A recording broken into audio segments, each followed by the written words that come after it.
I need more out of Stephen A. I need more. There we go. We got to move a little bit. Let's get that blood flowing a little bit. What's going on, Joe? It's What's up, beach man? season. You got that beach body ready for Memorial Day weekend. Not yet. I'm sure you're feeling Not it. yet. Not yet. I'm working on it, though. I've gained progress, but I'm not quite there yet. Okay. We're all a work in progress, Stephen A.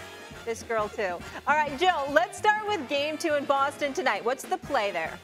I'm laying it with the Celtics. -8.5. I think it's going to be a big win for Boston. If you look at Game 1, Boston's laying 9.5 points. Indiana gives them a great punch. They play a fantastic game. They have a chance to win it. They lose it in overtime. Everybody reacts. Maybe it's going to be a tough series for Boston. Bookmakers hear that. And then they make the point spread for Game 2, 8.5. They really thought the Pacers were a threat. If the market thought the Pacers were a threat, this would be somewhere around 5. We saw Indiana play great basketball in Game 1. What happens when they play bad basketball, which they've done quite a bit this postseason? They lost by 23 to Milwaukee. They lost by 17 to Milwaukee. They lost by 30 to the Knicks. In the 9 wins the Celtics have had this postseason, they're winning by an average of 17 points per game. So I think it's a big win for Boston tonight. You know what? I'm going to disagree with you on this one, Joe. I think it's possible that Indiana wins tonight and then wets the bed in Game 3 back at Indiana. I'm not saying they're going to win tonight, but I think it's going to be another nail biter. I'm not saying it'll go to overtime, but I'm not giving Boston the 8.5. No, I'm not doing that. I think it's going to be closer than that. Yeah, Boston hasn't won a Game 2 this series yet. To the West we go. The Mavs got the upper hand in Minnesota last night. What do you like out West, Joe? I think there's a great buy low opportunity on Minnesota right now to win the series. The price is plus 140. $100 bet returns 140 in profit. Okay, pre-flop, before the series started, Minnesota was minus 170. We watched Game 1 last night. We all overreact. We go crazy. Dallas looks great. Maybe the stage is too big for Minnesota. The lights are too bright. So the market hears this. They changed the pricing. All because of something that was relatively predictable. And it was. We talked about it on ESPN Bet Live yesterday, ESPN 2, 6 p.m. Eastern. I mean, you got to love how I slide that in there. But more importantly, back to the point at hand. Since 2011 in the conference finals, teams coming off a Game 7 like Minnesota was, facing an opponent that's not coming off a Game 7 like Dallas, 0-13 in Game 1.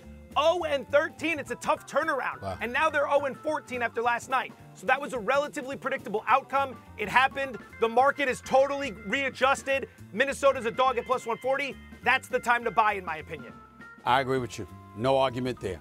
No argument there. And I think that in fairness to my brother from Queens, the one and only Kenny Smith from TNT, when he talked about the emotional drain, the drop-off from the emotion in Game 7 to transitioning to the next round in Game 1. He was summarily dismissed by Shaq and them, but I totally agreed. I got exactly where Kenny Smith was coming from. There is a drop-off from the Game 7 to a new series, absolutely. All right. You guys want to talk a little boxing? Yes. We got a great bout between Josh Taylor and Jack Catterall this weekend. Joe, where should we put in our money?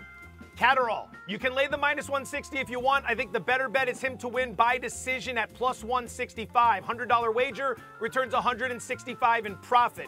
2 reasons to like this bet. You got a lot of Catterall money coming in this week. He was minus 110, minus 120, minus 140, now as high as minus 160 for 2 reasons. Number 1, when these two fought each other back in 2022, Taylor right there wins a split decision. Highly controversial. Most people think Catterall won that fight. Number 2, Josh Taylor's managed his career in a very unique fashion. Since he unified the division back in 2021, he's fought 2 times in 3 years. He's a precision fighter. Timing matters. And last year, against Teofimo Lopez, he got rocked because he's had these long layoffs and his precision's off. So I'll take Catterall. I'll follow the money. I like him by decision.